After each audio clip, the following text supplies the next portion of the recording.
Series में, जिसमें हम प्रयास करते हैं डेली कुछ श्लोकों को पढ़ने का, पठन श्रवण करने का भक्तों के संग में। तो आज उसी श्रृंखला में हम तीसरे अध्याय की ओर बढ़ रहे हैं। लास्ट हमने श्लोक देखा था दूसरे अध्याय के, लास्ट श्लोक को हमने पढ़ा था कल। और आज उसी सीरीज को कंटिन्यू करते हुए हम जानेंगे कर्मयोग, अध्याय 3, कर्मयोग। तो मैं स्क्रीन शेयर कर देता हूँ।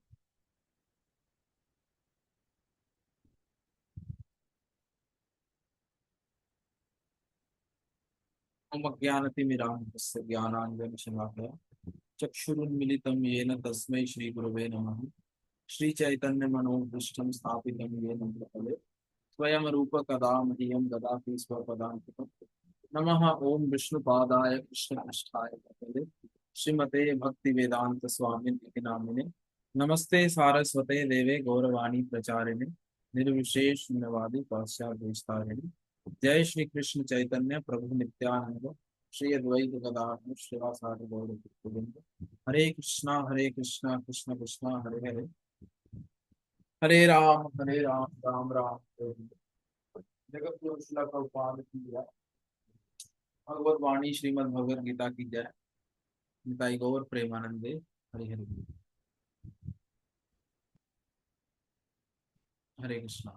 तो राघव कृष्ण प्रभु जी पढ़िए।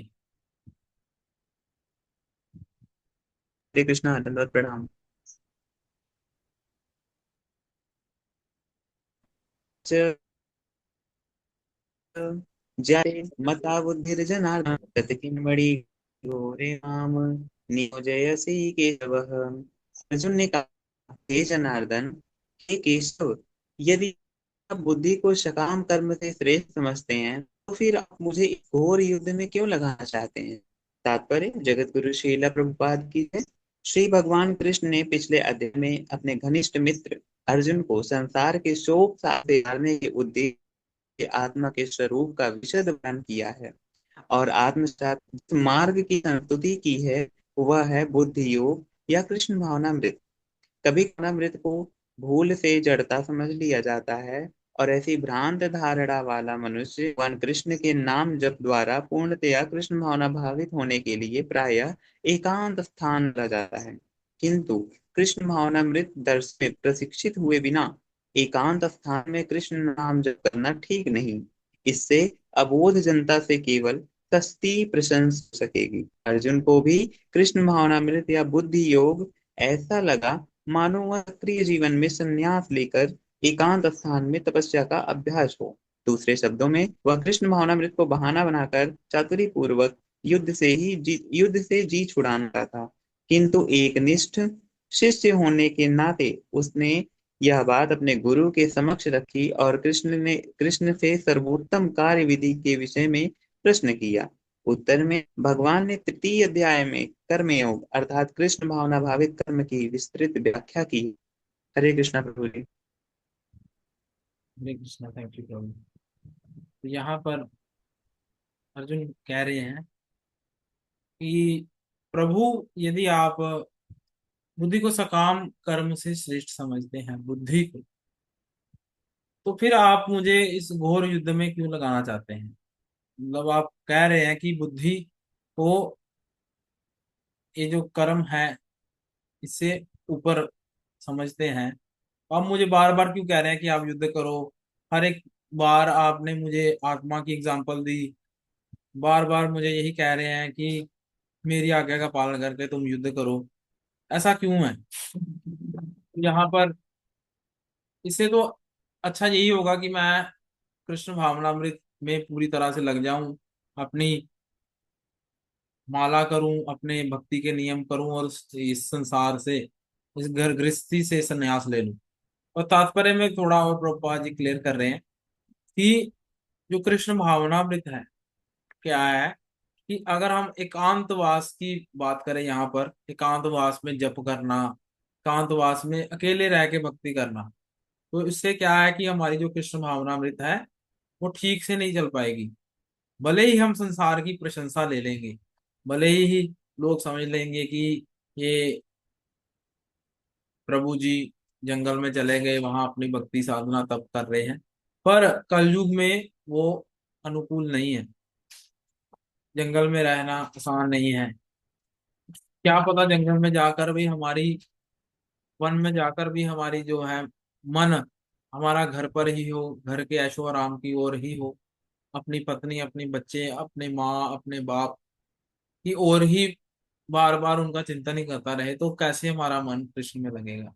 तो इसलिए उन्होंने कहा है, भगवान कह रहे हैं कि तू अपने कार्य को, क्या कह रहे थे भगवान यहाँ पर, माम अनुस्मर युद्ध, कि मेरा स्मरण करते हुए युद्ध करो, ये भगवान बार बार कह रहे हैं। वैसे तृतीय अध्याय में कृष्ण भावनामृत कर्म का, कृष्ण भावनामृत कर्म क्या है, कैसे हमें भगवान से संबंधित रहकर कार्य करने चाहिए, उसकी व्याख्या दी गई है। हरे कृष्णा। अगले श्लोक को कभी पढ़िए। हरे कृष्ण बोलिए। व्यामिश्रेण वाक्येन बुद्धिर्मोहितो मे तदेकं वद निश्चित्य येन श्रेयो अहमाप्नुयाम। आपके व्यामिश्रित उपदेशों से मेरी बुद्धि हो गई है, अतः कृपा करके निश्चय पूर्वक मुझे बताएं कि इनमें से मेरे लिए सर्वाधिक श्रेयस्कर क्या होगा। हरे कृष्ण बोलिए। हरे कृष्णा। भविका माता जी पढ़िए। जी, हरे कृष्ण प्रभु जी, दंडवत प्रणाम। हरे तात्पर्य श्रील प्रभुपाद की जय। पिछले अध्याय में भगवत गीता के उपक्रम के रूप में सांख्य योग, बुद्धि योग, बुद्धि द्वारा इंद्र निग्रह, निष्काम कर्म योग तथा नव दीक्षित की स्थिति जैसे विभिन्न मार्गों का वर्णन किया गया है, किंतु उसमें तारतम्य नहीं था। कर्म करने तथा समझने के लिए मार्ग की अधिक व्यवस्थित रूपरेखा की आवश्यकता होगी। अतः अर्जुन इन भ्रमिक विषयों को स्पष्ट कर लेना चाहता था, जिससे सामान्य मनुष्य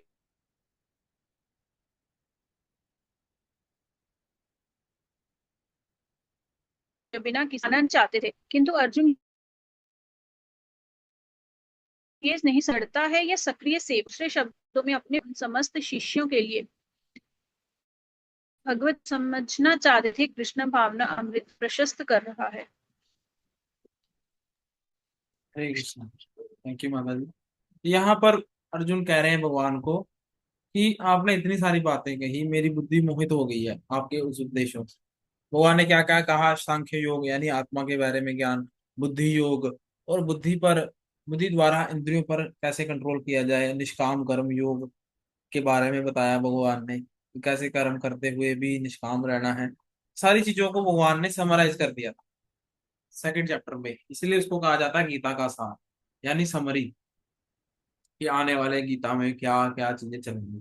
तो उसके आधार पर वो अर्जुन जो था थोड़ा मोहित हो गई उनकी बुद्धि, इसलिए वो भगवान को कह रहे हैं कि मुझे क्लियर कर दीजिए। कर्म करने तथा समझने के लिए मार्ग की अधिक व्यवस्थित रूपरेखा की आवश्यकता होगी। कैसे व्यवस्थित रूपरेखा, यानी कि कैसे कर्म करने चाहिए, कैसे नहीं करने चाहिए, व्यवस्थित रूपरेखा, पूरा ओवरव्यू हो। अतः अर्जुन इन भ्रमिक विषयों को स्पष्ट कर लेना चाहता था कि कौन से कर्म उसके लिए शेषर है, जिससे सामान्य मनुष्य बिना किसी भ्रम से उन्हें स्वीकार करे। यद्यपि कृष्ण वाक्य चातुरी से अर्जुन को चकराना नहीं चाहते थे, भगवान की ये बिल्कुल मंशा नहीं थी कि वो अपने वचनों से अर्जुन को, उनकी बुद्धि को मोहित कर दे, बल्कि अर्जुन को वो समझाना चाहते थे कि कैसे तुम कृष्ण भावनामृत में कार्य करो, कैसे जड़ता से सक्रियता की ओर सेवा में लगो। ये मार्ग भगवान बताना चाहते थे अर्जुन। अगले श्लोक को हम पढ़ेंगे तो भगवान क्या कहते हैं, सारे प्रश्नों के उत्तर देते हैं। प्रभु जी हरे कृष्णा। हरे कृष्ण प्रभु जी। श्री भगवान उवाच लोके अस्मिन् द्विविधा निष्ठा पुरा प्रोक्ता मया नघ ज्ञान योगेन सांख्यानाम कर्म योगेन योगिनाम। श्री भगवान ने कहा, निष्पापन, मैं पहले ही बता चुका हूँ कि आत्म साक्षात्कार का प्रयत्न करने वाले दो प्रकार होते हैं। कुछ इसे ज्ञानियों द्वारा समझने का प्रयत्न करते हैं तो कुछ भक्ति में सेवारा। हरे कृष्णा प्रभु जी। हरे प्रभु जी आज कुछ नए डिवोटीज आए हैं, ये आकांक्षा माता, इनको पढ़वाइए। ठीक है। हरे कृष्णा। आकांक्षा माता जी, क्या आप पढ़ सकते हैं? अ, प्रभु जी मैं इतना अच्छे से नहीं पढ़ पाऊंगी। कोई बात नहीं, आप मतलब प्रयास मैं कर कोशिश तो लीजिए। कर सकती हूँ बहुत। स्क्रीन आपको दिख रही अ, है? ठीक है। हाँ जी, हाँ जी। हाँ जी, पढ़िए। हरे कृष्ण। द्वितीय अध्याय के 39वें हाँ जी। श्लोक ने दो प्रकार की पद्धतियों का उल्लेखन किया है। सांख्य हाँ जी। योग तथा कर्म योग या बुद्धि योग। इस श्लोक में इनकी और अधिक स्पष्ट विवेचना की गई है। सांख्य योग अथवा आत्मा तथा पदार्थ की प्रकृति का वै, वैश्लेष। वैश्लोष वैश्लेषिक अध्ययन जो व्यावहारिक ज्ञान तथा दर्शन द्वारा वस्तुओं का चिंतन एवं मनन करना चाहते हैं। दूसरे प्रकार के लोग कृष्ण भाव नामृत को में कार्य करते हैं, जैसा कि द्वितीय अध्याय के 61 में। इक्स हाँ 61वें श्लोक में बताया गया है। आ, 19 में। 39वें हाँ 39वें श्लोक में भी भगवान ने बताया है कि बुद्धि योग या कृष्ण भाव नामृत के अ, सिद्धांतों पर चलते हुए मनुष्य कर्म के बंधनों से छूट सकता है तथा इस पद्धति में कोई दोष नहीं है। 61वें श्लोक इसी सिद्धांत को और अधिक स्पष्ट किया गया है कि बुद्धि योग नहीं पूर्णतः परव्राह प्र, अ, पर ब्रह्म। पर ब्रह्म। परव्रहा अच्छा परम ब्रह्म ब्रह्म है, ब्रह्म, पर ब्रह्म। पर पर ब्रह्म हाँ जी। पर आश्रित हैं और इस इस प्रकार से समस्त इंद्रियों को सरलता से वश में जा सकता है। हाँ जी। अतः दोनों प्रकार के योग तथा दर्शन के रूप में अन्यो अनु अन्योन्याश्रित है।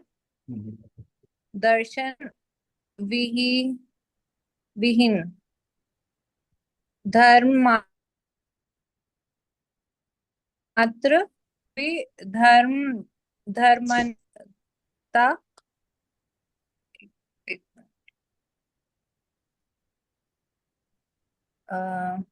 सेकंड या कभी कभी धर्म अंधता और एक धर्म विहीन दर्शन मानसिक उपरोक्त है। हाँ हाँ मानसिक उहापोह। हाँ। ओ हाँ, हरे कृष्णा। कोई नहीं प्रभु, हाँ जी, मैं हरे पढ़ कृष्ण। देता हूँ। आप पढ़िए प्रभु जी आगे से। अंतिम लक्ष्य तो अंतिम लक्ष्य तो श्री कृष्ण है, क्योंकि जो दार्शनिक जन परम सत्य की खोज में रहते हैं वे अंततः कृष्ण भावनामृत को प्राप्त होते हैं। इसका भी उल्लेख भगवत गीता में मिलता है।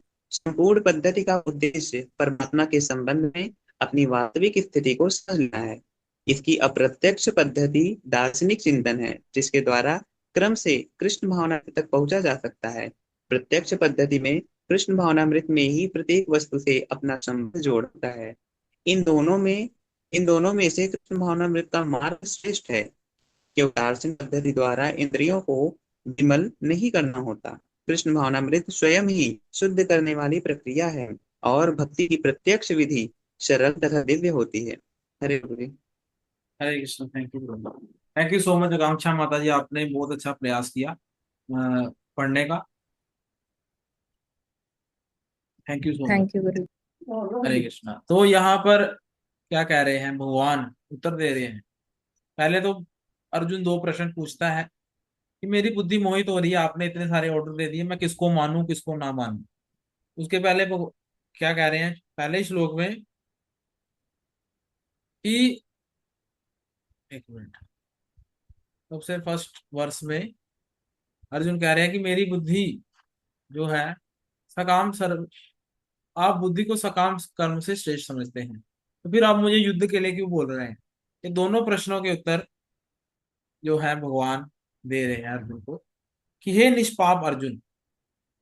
निष्पाप क्यों कह रहे हैं यहाँ पे, बहुत इंपॉर्टेंट बात है कि आपने, अर्जुन तुम मेरे भक्त हो, तुमने कभी कोई पाप नहीं किया। मैं पहले ही बता चुका हूं कि आत्म साक्षात्कार का प्रयत्न करने वाले कितने प्रकार के लोग हैं, दो प्रकार के। एक होते हैं ज्ञान योगी, एक होते हैं भक्ति में सेवा करने वाले। ज्ञान योगी जो हैं वो अपने ज्ञान के द्वारा कोशिश करते हैं भगवान को जानने की, कि भगवत तत्व क्या है, गुरु तत्व क्या है, कृष्ण तत्व क्या है। ये सारे तत्वों को जानने का प्रयास करते हैं ज्ञान के द्वारा। पर जो भक्त हैं वो सेल्फलेस सर्विस, निष्काम भाव से, प्रेममयी सेवा के द्वारा, भक्तिमय सेवा के द्वारा ये जानता है कैसे उसको भगवान का, भगवान के बारे में वो समझने का प्रयास करता है। किसके द्वारा, भक्ति में। एक प्रैक्टिकली कर रहा है, एक थ्योरेटिकली कर रहा है। पर भक्त को जब आंतरिक अनुभव होते हैं, जैसे आप कभी सेवा कर रहे हैं या माला कर रहे हैं, तो अचानक आपको अनुभव हुआ कि जैसे सीनियर्स ने बताया था कि भगवान का नाम भगवान स्वयं है। आपको खुद ही याद आ गया, आपने कभी सुना होगा लेक्चर में। तो वो क्या है, भगवान आपको गाइड कर रहे हैं अंदर से। ये भगवान की कृपा है। वो कैसे प्राप्त होती है, जब हम भक्ति में सेवा में लगेंगे। सबसे पहला सेवा कैसे हम कर सकते हैं भगवान का, श्रवण करके। और श्रवणम कीर्तनम विष्णु, यानी भगवान के नाम का कीर्तन करके, जप करके, तो वैसे हम जान सकते हैं भगवान के बारे में। तो इसमें बताया गया है कि द्वितीय अध्याय के 39 में, यानी 39 वर्ष में, दो प्रकार की पद्धतियों का वर्णन है। एक है सांख्य योग, यानी जो आत्मा के ऊपर आधारित है, आत्मा को मानने वाले, आत्मा कैसी है, आत्मा का स्वभाव कैसा है, शाश्वत है, नित्य है, अविनाशी है।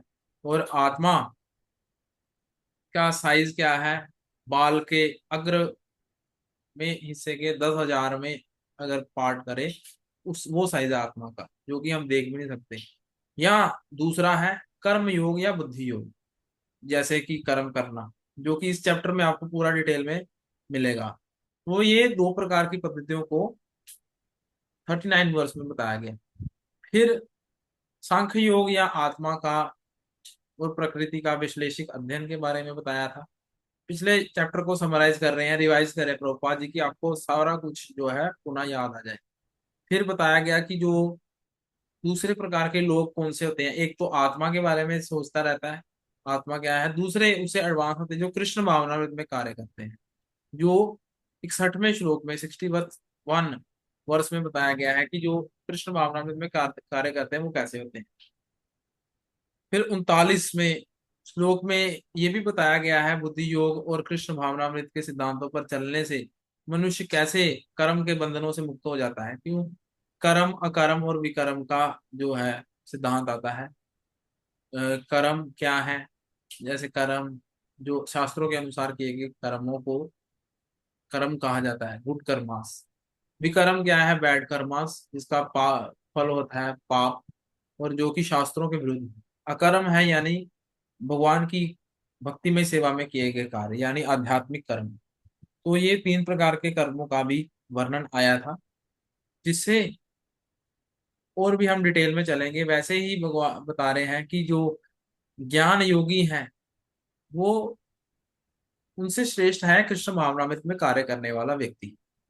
तो यहाँ पर एक बहुत इंपॉर्टेंट बात कही है प्रभुपाद जी ने, दर्शन विहीन धर्म मात्र भावुकता या कभी कभी धर्म अंधता या धर्म विहीन दर्शन मानसिक उपरोध है। यानी कई बार क्या होता है, दर्शन विहीन, अगर कोई धर्म की फिलोसफी को नहीं समझा जाएगा तो वो केवल एक भावुकता है। तो लोग उसको केवल रो के प्रकट कर रहे हैं अपना प्रेम भगवान के आगे, उनको कोई सिद्धांत की नॉलेज नहीं है, कोई उनको भक्ति के अंगों के बारे में नहीं पता, कोई उनको शास्त्रों की नॉलेज नहीं है, कोई पूर्ववर्ती आचार्यों ने क्या कहा उसके बारे में उनको कोई ज्ञान नहीं है। तो ये सारी एक धर्म अंधता है। तो केवल एक भावुकता है, भावुकता यानी भगवान के लिए अपना प्रेम है। जैसे कई लोगों ने आजकल जो है लड्डू गोपाल रखे हैं, पर अपने घर में विराजमान किए हैं, पर उनको भक्ति सेवा की पद्धति के बारे में नहीं पता, कैसे उनकी सेवा करनी है, कैसे श्रृंगार करना है, कैसे उनको भोग अर्पित करना है, कैसे उन्हें जो है वस्त्र पहनाने हैं। ये सारी चीजों का जो है कैसे पता चलेगा हमें, पंचरात्र विधि जो नारद जी ने दी है वैसे पता चलेगा कि कैसे हमें आरती करनी है भगवान की। ये सारी चीजों का केवल, नहीं तो वो क्या रह जाएगा, बिना नॉलेज के भावुकता। पहले उसकी नॉलेज लेनी चाहिए, प्रैक्टिकल, फिर उसका प्रैक्टिकल इम्प्लीमेंटेशन लेना चाहिए, ना कि जो मन में है मनमाने ढंग से करते जाएं। वैसा बिल्कुल भी नहीं करना है। जो गुरु और शास्त्र कह रहे हैं उनके अनुसार कार्य करना है, भावुकता में नहीं बह जाना। तो यहाँ पर लास्ट में बता रहे हैं प्रभुपाद जी की इन दोनों में से कृष्ण भावनामृत का कार्य श्रेष्ठ है। कैसे श्रेष्ठ है? क्योंकि इसमें दार्शनिक पद्धति द्वारा इंद्रियों को विमल नहीं करना नहीं करना होता। कृष्ण भावनामृत स्वयं ही शुद्ध करने वाली प्रक्रिया है, और भक्ति की प्रत्यक्ष विधि सरल तथा दिव्य होती है। तो भक्ति की विधि क्या होती है? स्वयं अपने आप को, स्वयं व्यक्ति को शुद्ध करने वाली होती है। भक्ति की जो विधि है वो बहुत ही साधारण सरल होती है, इसको कोई भी व्यक्ति इजीली कर सकता है। हरे कृष्ण महामंत्र का जब करना बहुत इजी है, पर उसके पीछे के सिद्धांतों को अगर हम समझेंगे तो हमारा जप और गहरा हो जाएगा, हमारा जप और दृढ़ हो जाएगा। वैसे ही हमें जप करना है। पर इसमें प्रभुपाद जी यही कह रहे हैं जो कृष्ण भावनामृत का कार्य है वो श्रेष्ठ है, बाकी ज्ञान योगियों से, कर्म योगियों से, सांख्य योगियों से, ये सारी चीजों से कृष्ण भावनामृत का जो पथ है वो श्रेष्ठ है। आज हम इतना ही यहीं पर विश्राम देते हैं, कल फोर्थ वर्ष को पढ़ने का प्रयास करेंगे। हरे कृष्णा। अगर किसी का कोई प्रश्न है तो आप पूछ सकते हैं।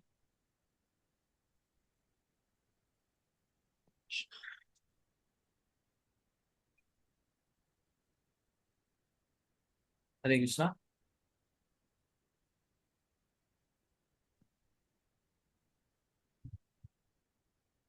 हरे कृष्णा प्रभु जी, दंडवत प्रणाम। हमारा बस से क्वेश्चन तो नहीं है, हाँ जी माता जी पर मैं धन्यवाद। एक बार कहना चाहूंगी। जैसे कंक्षा माता जी ने आज हाँ जी। प्रयास किया पढ़ने का, हाँ जी।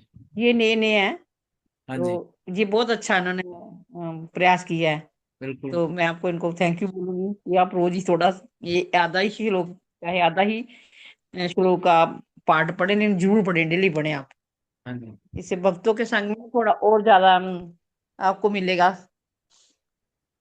हाँ हरे जी, मैं उत्साह सीखती मिलेगा। हूँ। हाँ हाँ, धीरे धीरे, मुझे लगता है मैंने पहली बार ही पढ़ा है, पर धीरे हाँ। धीरे पढ़ूंगी तो फिर और वो हो जाएगा। मतलब कोई डिफिकल्ट बात वर्ड्स थोड़े अभी इतने अच्छे आते नहीं है। हाँ, तो आकांक्षा मतलब हाँ कोई बात नहीं, क्योंकि आप मेडिकल स्टूडेंट रहे थे कि आपकी इंग्लिश हाई फाई होती है, हिंदी में बच्चे थोड़े पीछे रह जाते हैं, है ना। तो इसकी वजह से है, हाँ। कि कोई बात नहीं है। आप बहुत अच्छा प्रयास किया, आपने बहुत अच्छा पढ़ा। मैं आपको थैंक यू बोलूंगी। थैंक यू माता जी। Thank you so. Thank you प्रभु जी। वही कहते हैं practice makes the man perfect. तो धीरे धीरे जैसे करते हैं हाँ अभ्यास से जड़मति होत सुजान, राइट। तो वैसे ही हम धीरे धीरे प्रयास करेंगे हिंदी को पढ़ने का भी और कृष्ण भावनामृत में आगे बढ़ने का भी।